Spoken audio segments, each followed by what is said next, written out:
Dulu tuan-tuan, saya duduk kat Melaka. Ada seorang tuan guru kat Melaka, tuan-tuan. Melaka ni tak ramai ustaz tapi bagi tuan-tuan yang berasal Melaka, tuan-tuan tentu kenal orang ini. Namanya Muallim Haji Abdul Wahid. Kenal tak? Tuan-tuan tak kenal orang Melaka. Dia ni seorang tuan guru pondok. Hidupnya sangat simple, sangat sederhana. Dia punya pondok dekat Sungai Udang, Melaka, dekat Tangga Batu. Masih ada sampai sekarang, diteruskan oleh anaknya, Ustaz Jaliluddin Abdul Wahid. Beliau ni, tuan-tuan, kalau orang datang jumpa dengannya minta bantuan, dia tak pernah pun tolak. Ada orang rumahnya terbakar, keluar bukan tak Melaka. Terbakar rumah, datang jumpa dia, orang lebih senang dapat bantuan daripada dia berbanding dengan wakil rakyat. Kerana wakil rakyat nanti dulu nak masuk meeting dulu, nak tengok berapa peruntukan dulu. Tapi dia tidak.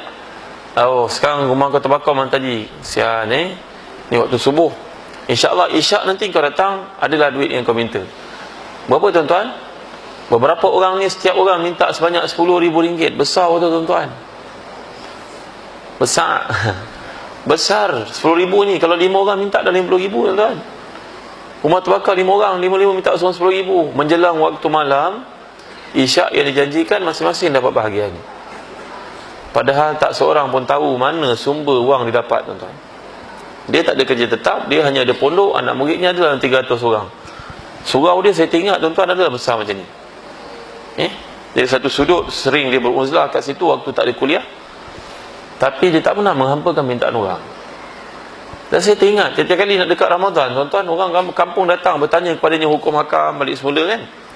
Maka semua yang datang tu akan mendapat bahagiannya, iaitu 5 kilo beras wangi seorang.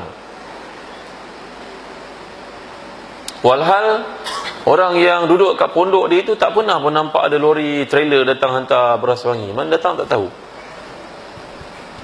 Pernah jiran saya, tuan-tuan, seorang yang kaya, anak-anaknya kaya, dia pun ikut pergi kuliah tu juga. Dia bukan nak ikut sangat, dia tengok ramai orang pergi, dia pergilah. Mungkin hatinya tak seberapa murni, tuan-tuan. Anak-anaknya kaya-kaya, pandai-pandai. Dia orang kamu biasa je. Bila habis kuliah, orang bagi beras wangi, tuan guru ni bagi beras wangi seorang 5 kilo. Dia cakap tak payah Muallim, saya tak payah. Sombong ni. Maka jiran-jiran yang lain berkata kepada dia, kau orang alim ambil, kau bagi, kau ambil lah.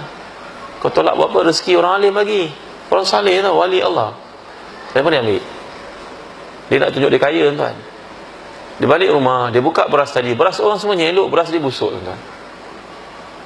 Dan dia cerita sendiri, dia tanya orang, beras macam mana? Aku dapat beras buruk lah, busuk.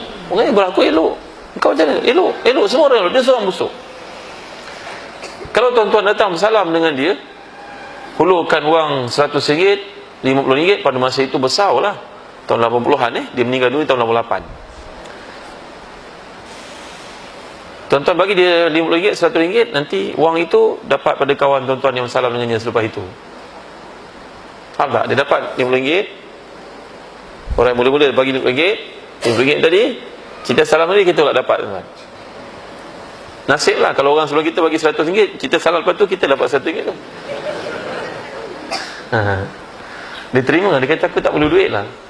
Terima kasih banyak, Alhamdulillah, syukur. Kadang-kadang dia ambil, kadang-kadang dia tidak ambil. Pada masa itu Ketua Menteri Melaka, Allahyarham Tun Gafar Babu, datang merasmikan satu sekolah di sana. Dia bagi Tun Gafar Babu RM50, tuan. Dia bagi Ketua Menteri Melaka RM50. Dan dia lebih mengejutkan anak-anak muridnya yang akrab, berkata, kami pergi ke mana, kami memang mendapati kereta tuan guru tak pernah isi minyak. Iaitulah satu pengalaman kami bersua.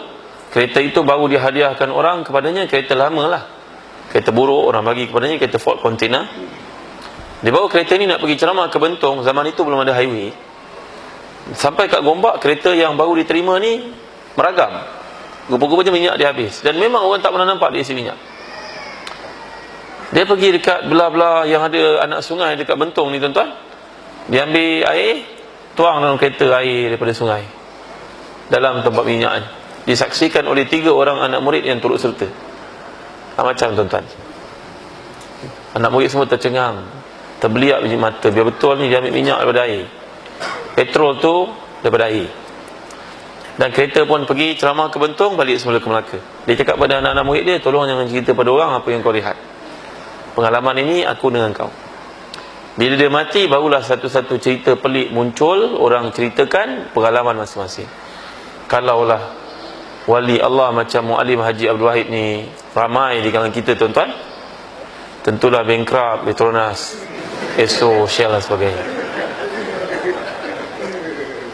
Tuan-tuan ini adalah seorang wali Allah yang Allah beri kepadanya karamah.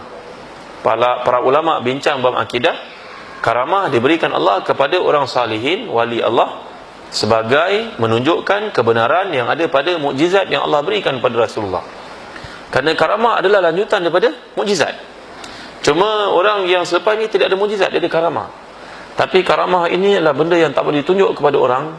Kerana kalau ditunjuk dan dicerita pada orang, dia sudah mempunyai dalam diri sifat takabur, dan itu berlawanan daripada sifat seorang yang ikhlas.